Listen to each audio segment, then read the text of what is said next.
Hindi English जो भी पढ़ना हो, दोनों पढ़ना हो, आप फ्री हो, लेकिन अपना कंफर्ट जोन, अपना टाइम देख लेना, ठीक है? इसलिए पूछ रही हूँ मैं। ओके, मुझे लगता है बिट्टू, जयश्री और सरिता, आप लोगों ने उधर ज्वाइन किया था। हाँ मैडम।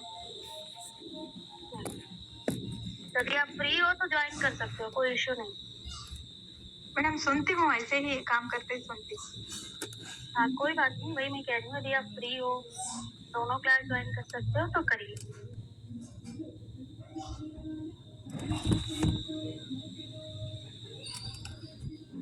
कहाँ तक पढ़ा था हमने?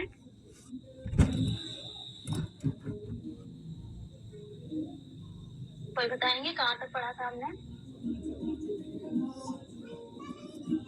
एनीवन? प्राणायाम में सहित कुंभक हो गया था, एक सगर्भ और निगर्भ हो गया था। यहाँ तक हमने पढ़ लिया था। इसके आगे पढ़ना है। पहले गायत्री महामंत्र कर लेते हैं, देन हम आगे पढ़ेंगे। आंखें बंद, दोनों हाथ गोद में, कमर गर्दन सीधी, एक साथ गायत्री महामंत्र। ओम भूर्भुवः स्वः तत्सवितुर्वरेण्यं भर्गो देवस्य धीमहि धियो यो नः प्रचोदयात्।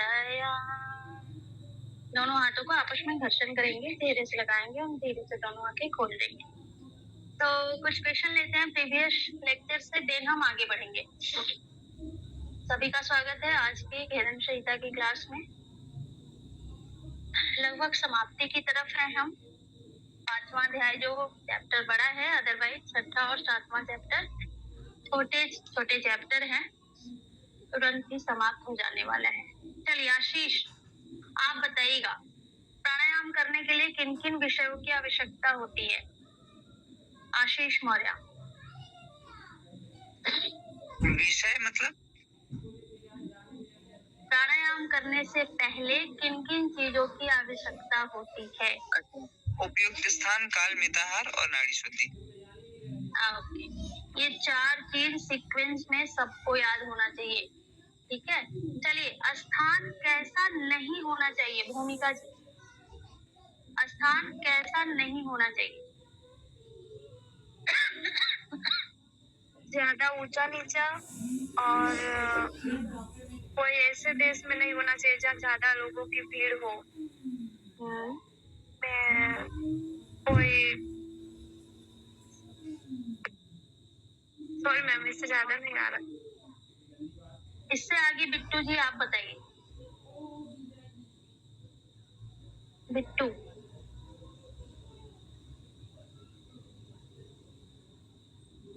मनीषा आप बताइए। इसके अलावा और क्या बताया गया है? कहाँ नहीं होना चाहिए स्थान? हाँ मैम, दूर देश में और लोगों के समीप नहीं होना चाहिए। इसके अलावा भी कुछ और है?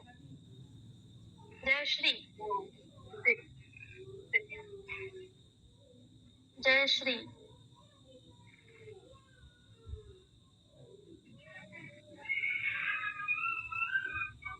आवाज आ रही? जयश्री बताइए, किन्हें पता है कौन कौन सा स्थान नहीं होना चाहिए? हाँ मानसी बताइए। मैम, एक जंगल रह गया ना, जंगल में। ओके, इसके अलावा कुछ और रह गया मानसी? राजधानी और लोगों के समीप नहीं। यस, दूर देश, जंगल, राजधानी, लोगों के समीप, ये 4 चीज बताया गया है। ये 4 आपको याद होने चाहिए। सुन, जो स्थान है वो प्रॉपर होना कैसा चाहिए? आरती, स्थान होना कैसा चाहिए? मैम, एक ऐसा देश होना चाहिए जहाँ खाद्य पदार्थ आसानी से मिले, उपद्रव से रहित हो, और दीवार, वो तो फिर कुटी कहा जाता है, दीवार से घिरी हुई, कोई धर्मशील देश और उपद्रव रहित। ओके, इसके लक्षण भी बताइए। कुटिया की विशेषता कैसी होनी चाहिए? वहाँ पे और क्या क्या होनी चाहिए, और भूमि समतल और गोबर से लिपी होनी चाहिए, और एकांत स्थान होनी चाहिए। Okay good. उपयुक्त समय बताइएगा सारिका। उपयुक्त समय योगाभ्यास के लिए क्या बताया गया है? सारिका। मैम वसंत और शरद ऋतु में करना चाहिए, बाकी के जो ग्रीष्म हेमंत शिशिर है उसमें अवॉइड करना चाहिए। ओके। मीताहार क्या है अकॉर्डिंग टू घेरन संहिता? सरिता जी, मीताहार क्या है? महर्षि घेरन के अकॉर्डिंग मीताहार क्या है? सरिता जी, आवाज आ रही है? विनीत आप बताइए। विनीत या विनीत? विनीत मैम। ओके।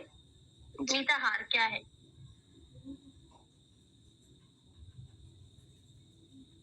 मीताहार मतलब वो जैसे बैलेंस डाइट अकॉर्डिंग टू महर्षि घेरन। ये मतलब जो मतलब हमारे योग अभ्यास के लिए मतलब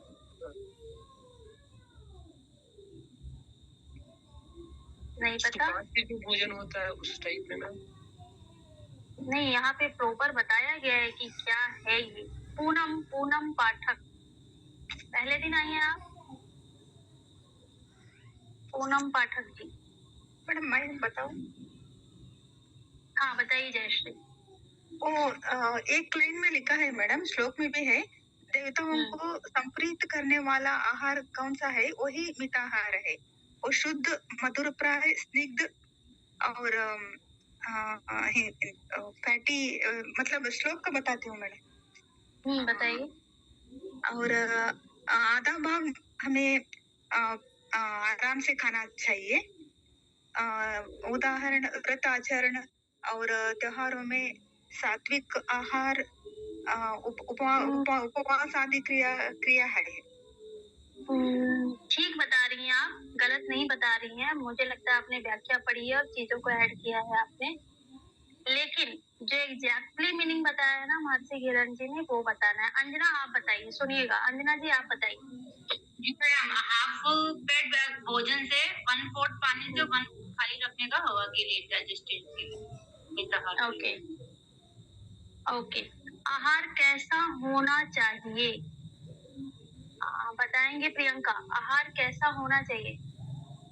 जी मैम, आहार शुद्ध, समृद्ध, रसयुक्त भोजन होना चाहिए और परिमित आहार का सेवन करना चाहिए, नहीं तो रोगों को ग्रस्त, अगर ये नहीं ऐसे मतलब आहार का हम नहीं करेंगे तो अपने शरीर में रोग ग्रस्त हो जाएगा। Okay good. नेक्स्ट बताएंगे तरनदीप जी, वैसे आहार के बारे में बताइए जिनको पथ्य भी बोला गया है और अपथ्य भी बोला गया है। महर्षि घेरन ने ऐसे आहार को ये बारे में बताइए जिनको पथ्य में भी रखा है और अपथ्य में भी रखा है।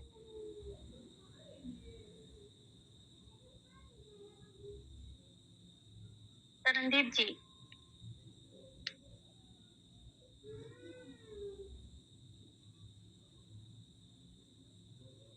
राहुल आप बताइए। Am I audible? आवाज आ रही मेरी? जी मैम, कुंदरू कुंदरू है उसको रखा गया है। सिर्फ एक ही आहार है जिनको रखा गया है दोनों में? और भी है मैम। हाँ कौन कौन से हैं सारे बताने? और तो मेरे को याद नहीं है। किन्हें पता है? एनीवन? मैडम बहुत आहार है इधर इसमें। हाँ तो जो बहुत है वो बताइए कौन कौन से हैं जो दोनों में रखे गए हैं? पत्ते में भी रखे गए हैं और अपत्य में भी रखे गए हैं। Sorry ma'am. किसी को नहीं पता? मैम कटहल भी है, कुंदरू और कुल्लत। उल्लत। अच्छा 5 पथ्य के बारे में बताइए। 5 पथ्य कौन कौन से बताया है महर्षि घेरन ने? भूमिका आप बताइए 5 पथ्य।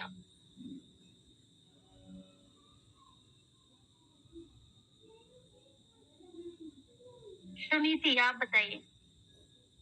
सुनीति, पांच पथ्य आहार। सुनीति, हाँ। नहीं पता? मैडम मैं बताऊं? एक मिनट। शेजल, आप बताइए। शेजल,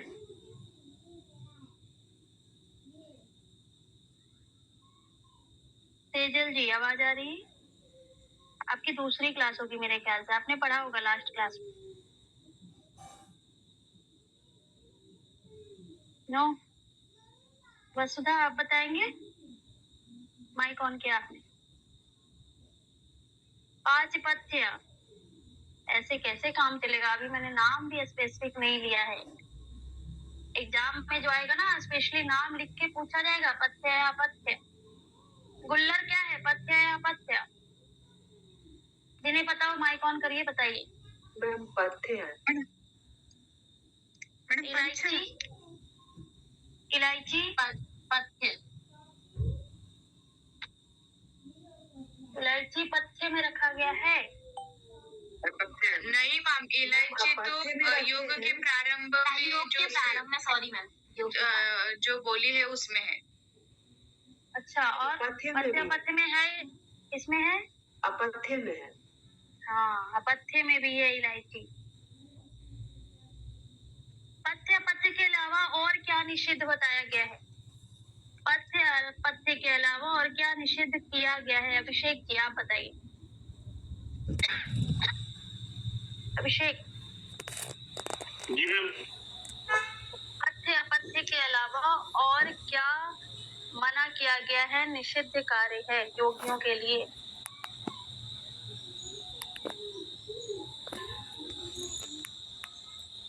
ये तो आपने हर ग्रंथ में ही पढ़ा है, कई बार पढ़ चुके हैं अभी तक। मैं भी जस्ट आया मार्केट से। अच्छा, कोई नहीं, आप रिलैक्स हो लो। चलो, कौन बताएंगे? मैं बताती हूँ मैडम। मैम बताओ।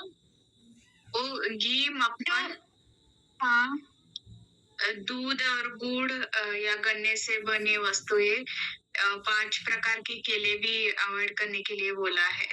फिर नारियल, आंवला, सेब, मनुका है, और अनार भी एक बोला है। मनुका नहीं, मुनक्का, डेट इज मुनक्का एंड सौंफ। वैसे मैंने ये क्वेश्चन नहीं किया था। मैंने क्वेश्चन किया था, एक मिनट, मैंने जो क्वेश्चन किया था, पथ्य अपथ्य या खाद्य के अलावा जो चीजें त्याज है उसको बताना था। जी मैम। प्रातः स्नान, उपवास। बोलिए प्रियंका। हाँ, प्रातः स्नान नहीं करना, उपवास नहीं करना है, शरीर और जो शरीर को क्लेश देना, अनवृद्धि रहित भोजन। ओके, गुड, ये पूछा था मैंने। हाँ बोलिए जयश्री, आप कुछ बोल रहे हैं। मैडम एक श्लोक था, उसमें स्त्री संग भी अवॉइड बोला है ना, वो निषिद्ध में। मैडम हाँ जयश्री बोलिए। और उसमें वो 2 भी बोले थे कि एक मिनट, एक एक करके बोलिए ना, ऐसे किसी की आवाज नहीं आती। पहले बोलने दीजिए जयश्री को। बोलिए जयश्री। श्लोक था इधर मैडम, कट्वम, हाँ, लवणम, तिक्तम, तम च दधीच शाकोत्कटम तथा मध्यम तालम च पनसम तथा। हाँ जी। ये श्लोक मैं बताना चाहते थे मैडम। मतलब प्रारंभ के समय में हमने क्या वर्जित आहार है वो इधर मेरे पास। अच्छा, इसमें एक मिनट बंद कर लो आप। जो अभी जयश्री ने श्लोक बोला है, बंद कर लीजिए जयश्री माइक। इनमें 4 रस की बात करी गई है जिनको निषिद्ध आहार में रखा गया, पथ में रखा गया है। वो 4 रस कौन कौन से हैं, बताएंगे कोई? अभी जो जयश्री ने श्लोक बोला है 23 नंबर का, उसमें 4 रस की बात करी गई है। हाँ अंजना बताइए। कड़वा, खट्टा, लवण और तीखा। ओके, ये 4 रस भी आपको याद रखना है, ठीक है? पूछा जा सकता है कौन कौन से रस को निषिद्ध आहार में रखा गया है। चलिए अब हम आगे लेक्चर लेते हैं, फिर क्वेश्चन करेंगे। वैसे तो काफी सारे अभी क्वेश्चन हैं यहाँ पे, पर टाइम ओवर हो रहा। आज हमें क्या पढ़ना है? कोई बुक पढ़ कर आए हैं? मैम सूर्य भेद पढ़ना, सेकंड प्राणायाम। प्राणायाम के टाइप्स पढ़ने हैं। अभी मैंने टॉपिक भी लिख कर भेजा है स्लाइड लिंक के साथ, ठीक है। प्राणायाम के टाइप पढ़ने हैं। टाइप में हमने क्या पढ़ा था उस दिन, कौन सा टाइप पढ़ लिया था? मैंने साहित पढ़ लिया था मैम। फिर से आप पढ़ा सकते मैम, साहित कुंभक। ओके, फिर से शहीद पढ़ना है। चलो फिर से पढ़ाती हूँ। उसको पढ़ाने में थोड़ा टाइम भी लगेगा, टाइम टेकिंग है वो। पहले स्लाइड में खोल लो उसके लिए।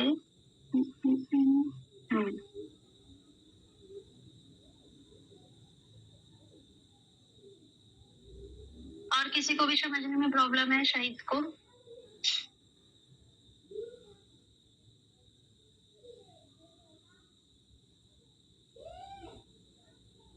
कोई डाउट है किसी को शहीद प्राणायाम से? चलिए, स्लाइड विजिबल है। तो जो लोग बार बार आ रहे हैं जा रहे हैं क्लास में, उनका नेटवर्क इशू है क्या? आराम से क्लास में आइए, तो क्लास में रहिए। डीएनडी लगा दीजिए, कोई कॉल वॉल ना आए। चलिए, अष्टकुंभक की बात करी गई थी। सहित सूर्यवेदी, उज्जयी, शीतली, भ्रष्टिका, भ्रामरी, मूर्छा एंड केवली, जिसमें हमने शहीद को पढ़ लिया था। शहीद को दो भागों में बांटा गया है, सगर्भ एंड निगर्भ।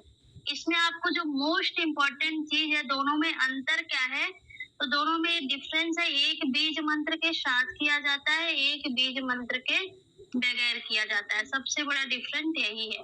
अब सगर्भ को देखते हैं, जिसमें पूरा कुंभक और रेचक करना है। नॉर्मली श्वास को लेना है, जैसे अल्टरनेट नॉस्ट्रल ब्रीदिंग में करते हैं, बट यहाँ पे मंत्रों का उच्चारण करते हुए, कलर का ध्यान रखते हुए, देवता का ध्यान रखते हुए, गुण का भी ध्यान रखते हुए, कौन सी नाड़ी से लेना है और कितनी बार करना है, इनहेल करना है, इस चीजों का ध्यान रखना है। जैसा कि सामने आपको टेबल में दिख रहा है। पूरक में आकार बीज मंत्र के साथ श्वास लेना है 16 संख्या तक। कौन से कलर का ध्यान रखना है? लाल कलर का। और देवता कौन से होंगे आपके ध्यान में? ब्रह्मा देवता होंगे। यहाँ पे आपके अंदर रजस गुण का विकास होगा। चंद्र नाड़ी से श्वास लेना है, और इट मीन्स वायु नासिका से श्वास लेना है। देन हम कुंभक की बात करें तो कुंभक में उकार बीज मंत्र का उच्चारण करना है मन ही मन 64 टाइम तक। यहाँ पे कृष्ण अर्थात सांवला कलर का ध्यान रखना है। देवता कौन से होंगे? विष्णु। यहाँ पे आपके अंदर सत्व गुण का विकास होगा। एंड यहाँ पे किसी भी नाड़ी का प्रयोग नहीं होगा होल्ड में, क्योंकि श्वास को रोक के रखना है। एंड रेचक, इसमें मकार बीज मंत्र के साथ श्वास को छोड़ना है। कितनी बार छोड़ना है? 32 टाइम्स छोड़ना है। व्हाइट कलर का ध्यान रखना है। यहाँ पे भगवान शिव का ध्यान करना है। एंड जो यहाँ गुण बताए गए हैं वो तमस गुण का विकास होगा। एंड सूर्य नाड़ी से अर्थात दाई नासिका से श्वास को छोड़ना है। ये क्लियर हुआ कैसे करना है? अब जो निगर्भ है, इसमें क्या बोला गया? जब आप 20 टाइम लगातार इसका अभ्यास कर लेते हैं, मतलब एक बार में एक राउंड होगा, ये जो सामने टेबल दिख रहा है, एक बार परफॉर्म करेंगे 16, 64, 32 के रेशियो में, तो एक होगा। वैसे ही यदि आप 20 टाइम बार लगातार कर लेते हैं, तब वो उत्तम प्रकार कहलाता है। इसमें साधक भूमि त्याग करने लगता है, हवा में उड़ने की शक्ति आ जाती है, आकाश में विचरण करने की शक्ति आ जाती है। मध्यम प्रकार में क्या होता है? जब 16 टाइम तक जो सगर्भ प्राणायाम है, इसको लगातार साधक कर पाता है, तब वो मध्यम अवस्था आता है। इसमें मेरु कंपन होता है, मतलब बॉडी में वाइब्रेशन होने लगती है। एंड जो अधम अवस्था है, निम्न कोटि की अवस्था है, यहाँ पे 12 काउंटिंग तक लगातार सगर्भ प्राणायाम का अभ्यास करता है, तब स्वेद स्राव होता है। स्वेद मतलब पसीना, स्राव मतलब बहना, शरीर से पसीना निकलने लगता है। इस प्रकार से सगर्भ को ही जो हम परफॉर्म करते हैं गिवन काउंटिंग में, मात्रा में, तब वो निगर्भ प्राणायाम कहलाता है। क्लियर हो गया सबको? कोई doubt Priyanka? Yes ma'am. Okay, चलो आगे बढ़ते हैं। होप सो अभी क्लियर हो गया होगा अच्छे से। एक मिनट।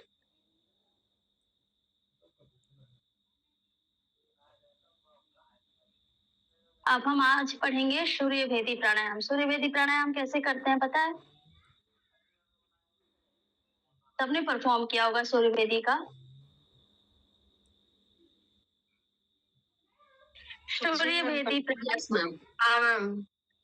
सूर्य भेदी पिंगला से इनहेल करके कुंभक के साथ करना है तो यथाशक्ति कुंभक करना है, फिर ईड़ा से रेट करना है, हाँ एक्सेल करना है। Okay good. यहाँ पे एक चीज अलग बताया गया है, जालंधर बंध का भी प्रयोग करना है इस अभ्यास को करते हुए, और सूर्य नाड़ी से स्टार्ट करना है। ये दो स्पेसिफिक चीजें बताई गई है।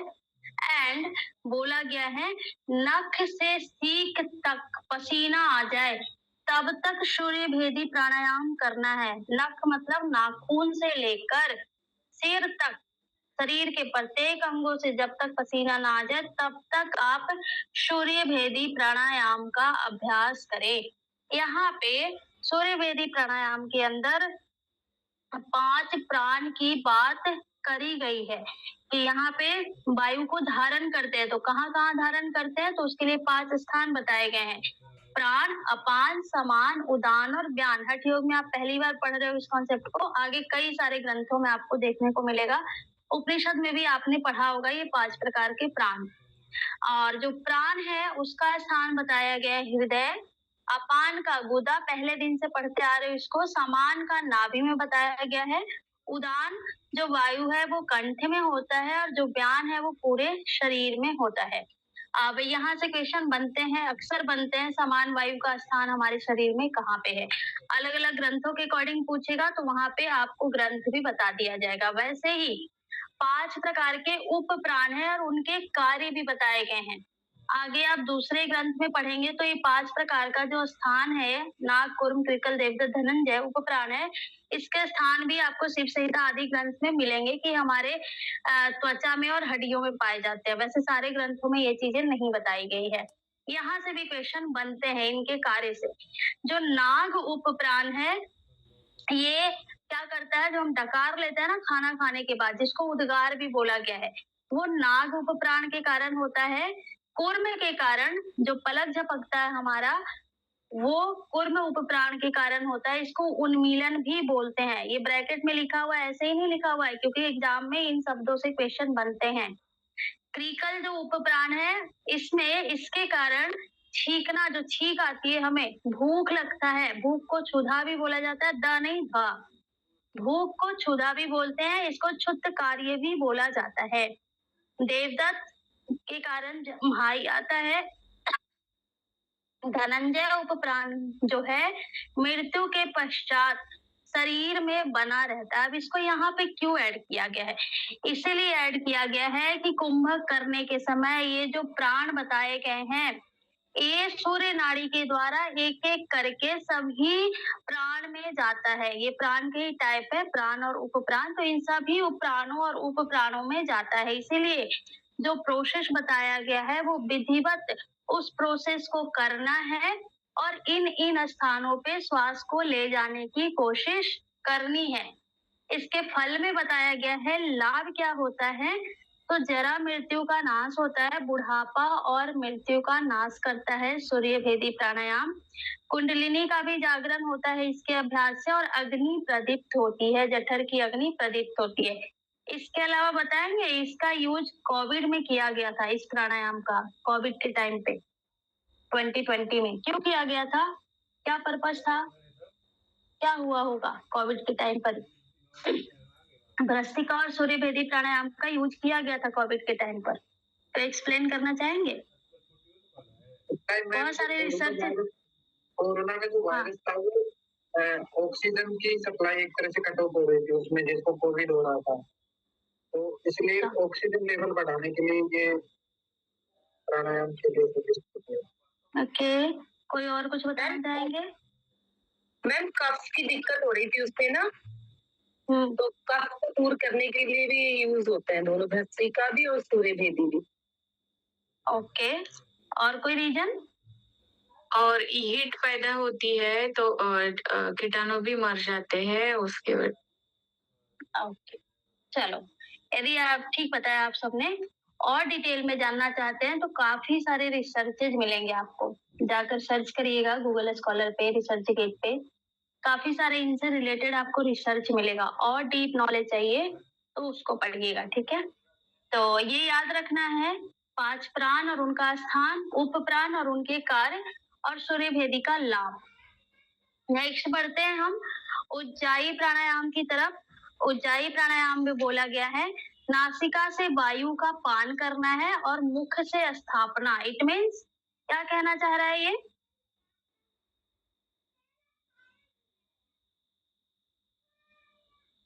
कोई बताएंगे क्या कहना चाह रहे हैं? मतलब होल्ड करना है क्या मैडम? अच्छा, कैसे करते हो उज्जाई प्राणायाम का अभ्यास आप लोग?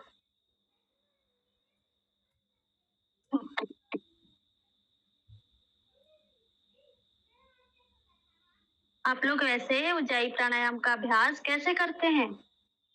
मैम गले से आवाज निकालते हुए करते हैं, गले से ना आवाज निकालते हुए करते हैं। अच्छा, और भी कुछ है? बस गले से आवाज निकलते हुए क्या करते हैं? श्वास लेते हैं, नहीं लेते हैं, क्या करते हैं? लेते हैं मैम, गले को टाइट करके आवाज के साथ श्वास लेते हैं और फिर होल्ड करते हैं मैम, और फिर जब इनहेल करते हैं तो फिर लेफ्ट वाली नॉस्ट्रिल से करते हैं। Okay, exhale. चलिए यहाँ देखते हैं महर्षि घिरन जी ने क्या बताया है। इन्होंने बोला है दोनों नासिका से वायु का पान करना है, मतलब दोनों नासिका से वायु को अंदर की तरफ खींचना है। उसके बाद जो आपकी आंतरिक वायु है उसको हृदय और कंठ की तरफ ले जाना है और कुंभक द्वारा वहां पे धारण करके रखना है। आपके हृदय और कंठ में जो आपने श्वास लिया है उसको धारण करके रखना है। फिर मुख के द्वारा जालंधर बंद लगाते हुए मुख के द्वारा उसको बाहर निकाल देना है, ठीक है। इस अभ्यास को इन्होंने उज्जाई प्राणायाम या उज्जाई कुंभक बोला है। फिर से समझते हैं इसके प्रोसेस को। दोनों नाक से श्वास को लेना है और जो श्वास आपने लिया है और जो आपके भीतर का श्वास है उन दोनों को मिलाना है, मिलाकर मुख में उसको प्रक्षालन करना है, उस वायु को, उस श्वास को जालंधर बंद लगाना है, फिर धीरे से श्वास को छोड़ देना है। दैट इज उज्जाई प्राणायाम। इसके लाभ में इन्होंने बोला है आम वातः क्षयः कासो ज्वरः प्लीहा न विद्यते। ये लाइन याद रखिएगा, आम वात, क्षय, काश, ज्वर, प्लीहा, इन चीजों में हेल्पफुल होता है उज्जाई प्राणायाम। जरा मृत्यु विनाशाय च उज्जाय साधे नरः, साथ ही जरा मृत्यु से भी बचाता है। जो साधना करते हैं उज्जाई प्राणायाम को उनको इन चीजों में लाभ होता है। क्लियर हो गया? श्लोक याद रखिए तो आपको गड़बड़ नहीं होगा, आप इधर उधर भी लगाकर नहीं आएंगे। आम बात क्या होता है पहले भी बताया गया है।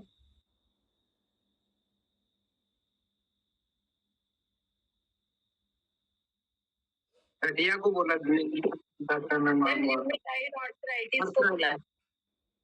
ओके, आम बात, क्षय, काश मतलब खांसी, ज्वर, बढ़ा हुआ प्लीहा, इनको होने से रोकता है। जरा मृत्यु का भी नाश करता है। ये कंठ रोग कफ दोष को लिखा है जो कि खांसी आदि में आता है। चलो आगे देखते हैं शीतली प्राणायाम। शीतली प्राणायाम कैसे करते हैं? तो जीभ को नली के समान बनाते हैं एंड वायु का पान करते हैं, धीरे धीरे वायु का पान करते हैं। कुछ क्षण के लिए कुंभक लगाते हैं, फिर दोनों नासिकाओं से श्वास को बाहर छोड़ देते हैं। इसके लाभ में बोला गया है अजीर्णम कफ पित्तम चैव नैव तस्य प्रजायते। अजीर्ण मतलब इंडाइजेशन एंड कफ पित्त से उत्पन्न रोगों का नाश करता है शीतली प्राणायाम। अब देखिए इसके लिए हम लोग जानते हैं, आप लोगों ने पढ़ा होगा, अपने पेशेंट को आप लोग बताते होंगे कि ये भूख प्यास को कंट्रोल करता है, शरीर में ठंडक लाता है। लेकिन यहाँ पे जो महर्षि घिरन है इन्होंने ऐसा कुछ नहीं बताया, सिर्फ इतना ही बताया है अजीर्ण और कफ पित्त। आगे जब आप डिटेल पढ़ेंगे, व्याख्या पढ़ेंगे तो आपको वो चीजें मिलेगी। क्षुधा पिपासा मिटाता है, शरीर में ठंडक लाता है, गर्मी को कंट्रोल करता है। तो कफ पित्त लिखा भी है तो वो इनसे रिलेटेड है। आगे आप डिटेल में इसको पढ़ेंगे, वैसा कोई वर्णन यहाँ पे मिला नहीं है। नेक्स्ट है भ्रष्टिका प्राणायाम। भ्रष्टिका प्राणायाम कैसे करते हैं? लोहार के धौकने के समान उदर में 20 बार चालन कुंभक और रेचन दोनों नासिका से फोर्सफुली श्वास लेना है तेज गति से और तेज गति से श्वास को छोड़ना है। लगभग 20 बार इन्होंने स्पेशली लिख दिया है कि 20 बार आपको ऐसा करना है। याद रखिएगा कितनी बार महर्षि किरण जी ने बोला है, 20 बार। ऐसे हम 15 से 20 बार जिसकी जितनी कैपेसिटी होती है उसके अकॉर्डिंग करवाते हैं। ऐसा यदि आप 3 बार करते हैं तो शरीर के सभी रोगों का नाश हो जाता है और दिन प्रतिदिन आरोग्यता की प्राप्ति होती है। इम्यूनिटी सिस्टम, जब व्यक्ति का रोग प्रतिरोधक क्षमता होता है वो भस्त्रिका प्राणायाम से दूर होता है, बढ़ता है, सॉरी दूर नहीं होता है, रोग प्रतिरोधक क्षमता बढ़ता है। नेक्स्ट है आपका भ्रामरी प्राणायाम। भ्रामरी प्राणायाम, इन प्राणायाम को किनको नहीं करवाना है पता है ना आप लोगों को? किनको नहीं करवाएंगे, किस कंडीशन में नहीं करवाएंगे? मैम सीवियर कॉग्निटिव डिसीज होने के बाद और जो एपिलिप्सी है, फिट्स है, उनको भी नहीं करना है और ज्यादा स्ट्रेस एंजाइटी है उनको भी नहीं करना। ओके, और ये तो हो गया डिजीज से रिलेटेड। कॉमन किनको नहीं करवाएंगे भस्त्रिका प्राणायाम की बात करें तो? प्रेग्नेंट वुमेन को नहीं करवाते हैं, पीरियड्स में नहीं करवाते हैं, ठीक है। इन चीजों का जो कॉमन चीजें हैं आपको याद रखना है। जैसे जिनको लो बीपी है उनको हम शीतली प्राणायाम नहीं करवाएंगे। तो छोटी छोटी चीजें हैं, आपको जब आप करवाने बैठो किसी को तो इन चीजों का ध्यान रखना है। नेक्स्ट है भ्रामरी प्राणायाम। इन्होंने भ्रामरी प्राणायाम के लिए क्या, ये मैंने भ्रामरी का बोला था, सॉरी आपने भस्त्रिका का पूछा था ना, सॉरी। हाँ, भस्त्रिका में भी वैसे वो जो आपने बोला था वो मना ही है, इसीलिए मैंने कुछ बोला नहीं। चलो भ्रामरी देखते हैं। भ्रामरी में इन्होंने क्या बोला है? अर्धरात्रि के पश्चात जीव जंतुओं के आवाज से रहित एकांत स्थान में दोनों हाथ से दोनों कर्ण छिद्रों को बंद कर कुंभक और पूरन करना। इन्होंने एक चीज स्पेसिफिक जोड़ा है कि अर्धरात्रि जब हो जाए तब जब किसी जीव जंतु का आवाज सुनाई ना दे तब बात इन्होंने किया है कि एकांत स्थान में योगी षण्मुखी मुद्रा लगाकर बात करने की बात करी गई है। दोनों कानों को वैसे षण्मुखी मुद्रा लगाकर भी करते हैं या फिर यहाँ पे ये भी बोला है कि सिर्फ इंडेक्स फिंगर से कान को बंद करके भी आप इसको कर सकते हैं। पूरक कुंभक करना चाहिए। यहाँ पे अनेक प्रकार की नाद सुनाई देगा, ठीक है। सबसे पहले दाएं कान से नाद सुनाई देगा। याद रखिएगा कौन से कान की बात करी गई है? दाएं कान से आवाज की बात करी गई है कि दाएं कान से पहले नाद सुनाई देगा, अंत में अनाहत नामक ध्वनि सुनाई पड़ेगा। अब सबसे पहले किस चीज की आवाज आती है? झिंगुर की ध्वनि आती है, वंशी, मेघ गर्जन, बाजे बजने का झरझर, भौरों का गुंजन, घंटा, घड़ियाल, तुरही, भेरी, मृदंग, दुदुम्भी आदि का नाद सुनाई देता है। अब यहाँ पे आपको ये याद रखना है कि किन किन चीजों की आवाज आती है। सबसे पहले क्या आता है? झिंगुर का, फिर बंसी का, फिर मेघ गर्जन का। सीक्वेंस भी लगाने के लिए आ सकता है। भ्रामरी प्राणायाम के दौरान कौन कौन सी ध्वनि सुनाई देती है, इनको आप सीक्वेंस में लगाएं, ठीक है। ऐसा क्वेश्चन भी बन सकता है। श्रेष्ठता का क्रम यहाँ पे बताया गया है कि श्रेष्ठ क्या है? तो जप से ज्यादा श्रेष्ठ ध्यान है, ध्यान से ज्यादा तप और तप से ज्यादा गान। गान को मतलब जो गाने हैं, सॉन्ग है, जो आवाज आपको सुनाई दे रहा है उसको सर्वश्रेष्ठ बोला गया है। और क्रम से देखें तो 8 गुना श्रेष्ठ है एक दूसरे से। जैसे जप से 8 गुना श्रेष्ठ ध्यान, ध्यान से 8 गुना तप और तप से 8 गुना गान। इस प्रकार से ये श्रेष्ठता का क्रम यहाँ पे भ्रामरी प्राणायाम में बताया गया है। नेक्स्ट है मूर्छा प्राणायाम। मूर्छा प्राणायाम क्या होता है? तो मन को भूमध्य में स्थिर कर, मतलब अपने ध्यान को भूमध्य में लगाना है एंड कुंभक करना है। भूमध्य में मन को लगाकर कुंभक करेंगे और तब तक करना है जब तक कि मूर्छा ना आ जाए। क्लियर?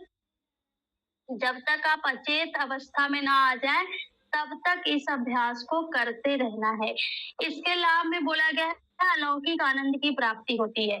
इसके अलावा कुछ और लाभ नहीं बताए गए। किसी भी ध्यान के आसन में बैठ जाना है, अपने मन को, अपने चित्त को शांत करके भूमध्य में स्थिर करना है। स्थिर करके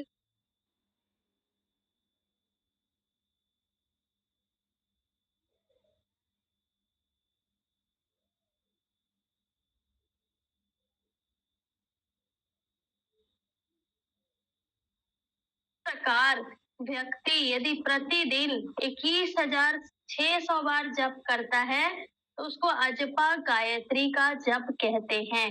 ठीक है, यदि आपने एक दिन में 21,600 बार कर लिया ऐसा अभ्यास सो और हम के साथ, तो कहलाएगा कि आपने अजपा गायत्री जप कंप्लीट किया है। ये क्वेश्चन पूछा गया है। ये जो मंत्रों की संख्या बोली गई है ना 31,600 बार, ये क्वेश्चन पूछा गया है। क्या करना है, कहाँ ध्यान लगाना है?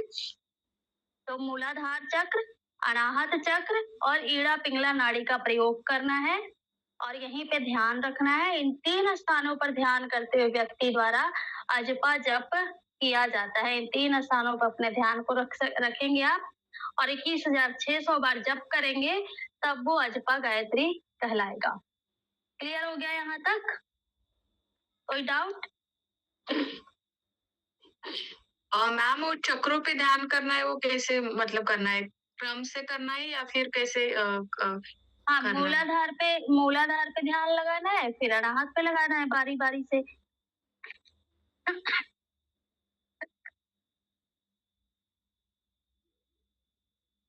क्लियर? ध्यान भी लगाना है, कोशिश करना है कि जो आप श्वास ले रहे हैं सो और हम के साथ, वो श्वास इन चक्रों से होकर गुजरे, ऐसा भी प्रयास करना है। तब वो अवस्था केवली कुंभक कहलाती है। अब आगे देखते हैं इसी के दौरान। सॉरी, वो ऐसा तो नहीं है क्या मूलाधार से ऊपर आरोहण और अवरोहण करके सो और हम लेते समय वो करना है? नहीं, ऐसा कुछ नहीं है। बस आपको श्वास लेना है नॉर्मली शो के साथ और हम के साथ ध्वनि को छोड़ना है, श्वास को छोड़ना है। और इसके दौरान आपका जो ध्यान होगा या जो श्वास आप ले रहे हो वो मूलाधार चक्र को भी टच करे, अनाहत चक्र को भी टच करे और श्वास छोड़ते हुए भी वहां से श्वास के दौरान जो गंदगी है, जो मल है, उसको बाहर निकाले। ऐसा आपको फील करना है।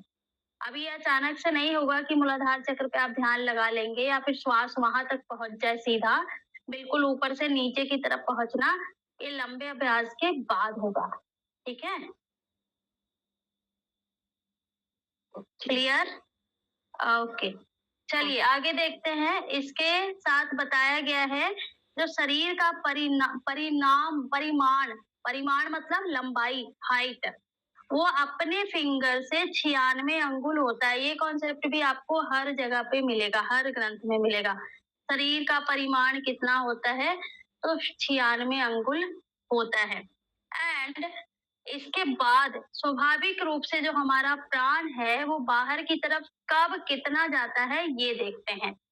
तो नॉर्मली जब हम बैठे हैं, अभी जैसे मैं बोल रही हूँ आप सुन रहे हैं, तो इस समय पे 12 अंगुल तक बाहर जाता है श्वास, अपने फिंगर से 12 अंगुल तक। जब आप गायन करते हो, गाते हो कुछ, तब 16 अंगुल तक बाहर जाता है। जब आप भोजन करते हैं तो 20 अंगुल तक बाहर जाता है। जब आप चलते हैं रोड पे तब 24 अंगुल तक बाहर जाता है। निद्रा के समय 30 अंगुल तक जाता है। मैथुन के समय 36 अंगुली तक बाहर जाता है। व्यायाम के समय सबसे ज्यादा जाता है और ध्यान के समय सबसे कम श्वास जो है वो बाहर की तरफ जाता है। 12 अंगुल से कम होने पर, यदि नॉर्मली ब्रीदिंग जो है वो 12 अंगुल तक जाता है, यदि 12 अंगुल से कम जाएगा, कम होने पर आयु में वृद्धि होती है, मतलब जितना पास आएगा उसमें आयु की वृद्धि होगी। यदि 12 अंगुल से अधिक बाहर जाएगा तब आयु में कमी होती है। मनुष्य को मात्र केवल कुंभक ही करना चाहिए, पूरक रेचक नहीं। मतलब जो स्वाभाविक रूप से श्वास लेना और छोड़ना होता है उसकी बात करिए महर्षि घिरन ने कि केवल कुंभक का ही अभ्यास करें, पूरक रेचक नहीं।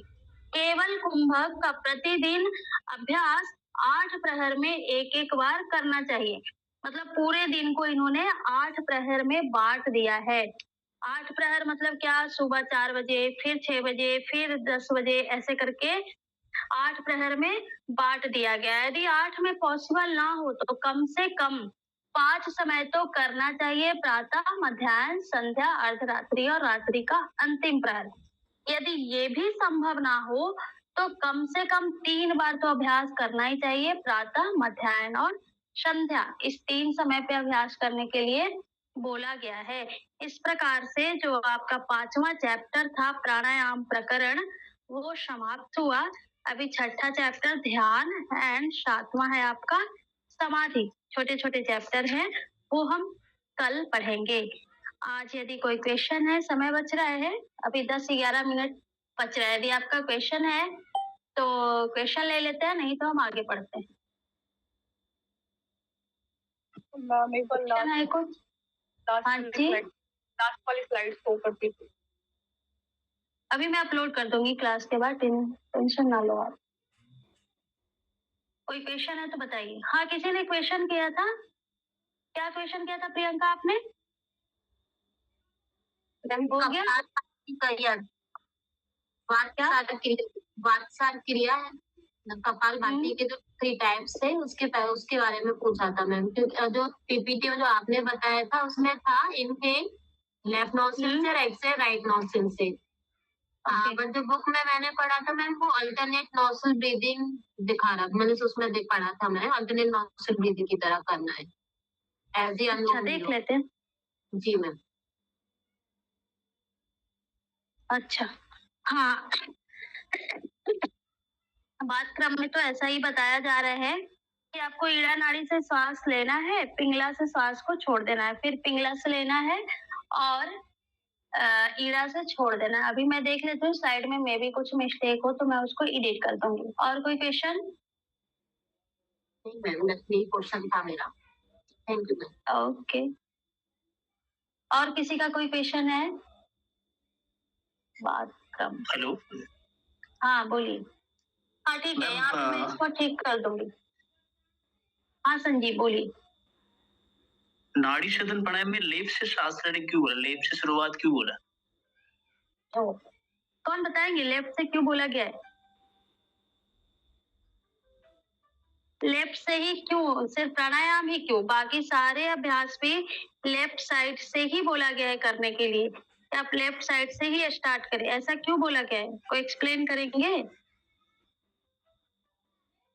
Anyone? Madam left nostril face में है वो, it is related to right part of body. I think so madam, I don't know, वैसा वैसा। अच्छा, और कोई?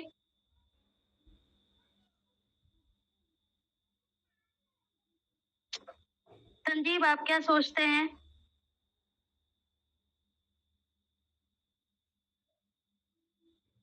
चलिए कोई नहीं, मैं बताती हूँ।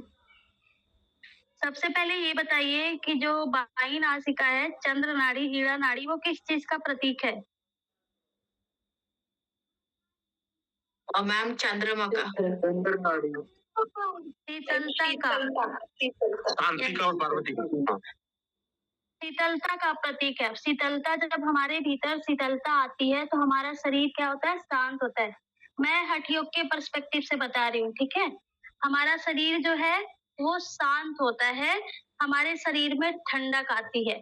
इसके विपरीत यदि हम दाहिनी नासिका से श्वास लेते हैं तो वो क्या है? सूर्य है, वो गर्मी उत्पन्न करती है, ऊर्जा हमारे अंदर लाती है। इसीलिए सर्वप्रथम अपने शरीर को, हम इधर उधर भाग रहे हैं या सोकर उठे हैं या फिर हमारा ध्यान कहीं और है, तो सबसे पहले अपने आप को स्थिर करना चाहिए। यदि प्राणायाम की बात करें तो सबसे पहले अपने आप को हम स्थिर करेंगे, तभी हम उस तरफ, मतलब ध्यान की तरफ एकाग्रचित होंगे और जो लाभ बताया गया है वो हम पा सकेंगे।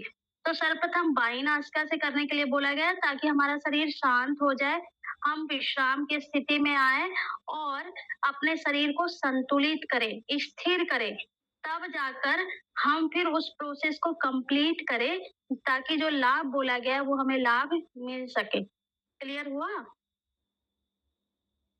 हाँ जी, Sanjeev. Thank you. Okay okay, welcome. हाँ जी, और thank you. क्वेश्चन? हाँ, स्वागत है।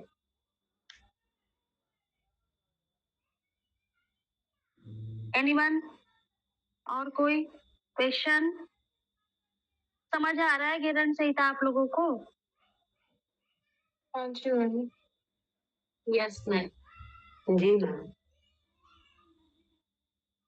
ओके। मैम सॉरी, और एक क्वेश्चन था, वो समनु और निर्मनु नाड़ी शोधन में पहले तो हम राइट और लेफ्ट से कर रहे थे, उसके बाद सीधा फिर लेफ्ट से इनहेल बोला है, तो वो कैसे पूरा है? प्रोसेस बताइए, समूह को कैसे कर किया था हमने परफॉर्म, पूरा प्रोसेस बताइए। वो एड़ा से यम यम यम का उच्चारण करके वो 64 और 32 का रेशो था। उसके बाद रम करके रेचक करना था पिंगला नाड़ी से, और फिर पिंगला से इनहेल करने के बजाय फिर एड़ा से हम लोग यम वम लम का बोला था, तो वो कैसे मतलब कैसे होगा? ओके, हाँ राहुल बताइए, आपने हैंड रेज किया है, फिर मैं आपको एक्सप्लेन करता हूँ इसको। मैम ये उद्यान बंद में जो इसका एक्सप्लेनेशन दे रखा है ग्रहण संहिता में, इसमें बोला गया कि उद्यान बंद सौर जालक उद्दीपक करता है। ये सौर जालक क्या होता है? चलो अभी बताती हूँ, पहले देख लेते हैं समनु और फिर निर्मनु को। समनु और निर्मनु क्या होता है, तो सबसे पहले समनु में यहाँ पे बीज मंत्र का ध्यान रखना है, ठीक है। इन्होंने क्या बोला है कि बाई नासिका से श्वास लेना है, होल्ड करना है, दाई नासिका से श्वास को छोड़ देना है, जो सिंपल हम अनुलोम विलोम में करते हैं। पहली बार यही करना है, और यहाँ पे बीज मंत्र यम होगा, यकार होगा, 16, 64, 32 का ध्यान रखना है। दूसरी बार क्या करना है, फिर जो हम अपोजिट करते हैं, राइट नॉस्ट्रिल से श्वास लेते हैं, फिर होल्ड करते हैं और लेफ्ट नॉस्ट्रिल से श्वास को छोड़ देते हैं। ये इतना अभ्यास क्या कहलाता है, अनुलोम विलोम कहलाता है। अब यहाँ पे इन्होंने स्पेशली क्या कर दिया, दोनों में बीज मंत्र जोड़ दिए और दोनों में रेशियो भी जोड़ दिया है, 1:4:2 का, ठीक है।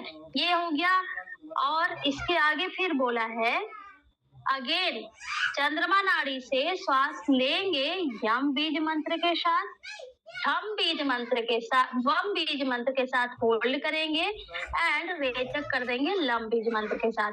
ये जब तीनों एक बार करेंगे ना, तब ये एक राउंड कहलाएगा। ऐसा नहीं है कि हम स्टार्टिंग वाला कर लिए, बाई नासिका से श्वास लिए, दाएं से छोड़े, होल्ड करने के बाद फिर दाएं से लिए, बाएं से छोड़ेंगे। ये एक राउंड कंप्लीट नहीं हुआ। एक राउंड तब कंप्लीट होगा जब अगेन हम बाई नासिका से श्वास लेंगे और बीज मंत्र अलग अलग करेंगे, तब। क्लियर हुआ? हाँ मैम, क्लियर हुआ, क्योंकि मैं ये सोच रही थी कि राइट से डायरेक्ट लेफ्ट कैसे आया, क्योंकि अनुलोम विलोम है तो राइट से लेके फिर लेफ्ट छोड़ते हैं, तो अनुलोम विलोम नहीं है ना, ये साथ में ऐड है, एक साथ ही पूरी। हाँ चलो, हाँ आपने क्या पूछा, उड़ियान बंद। उड़ियान बंद में एक अलग सा शब्द आया है ना, मैंने शायद क्लास में बताया था, कोई बताएंगे क्या है वो?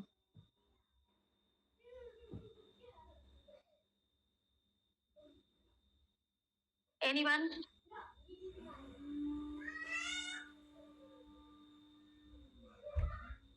फिर से शब्द बोलिए राहुल, कौन सा शब्द था?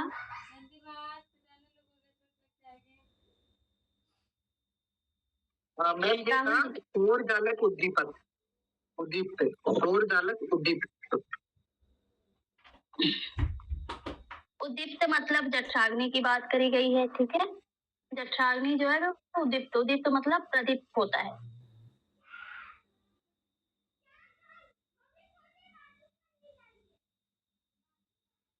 और दूसरा शब्द क्या बोला आपने? सौर जालक, मैंने तो ये इसका लगाया था कि जैसे जठराग्नि मतलब बढ़ती है ना, उससे मतलब निकाला मैंने।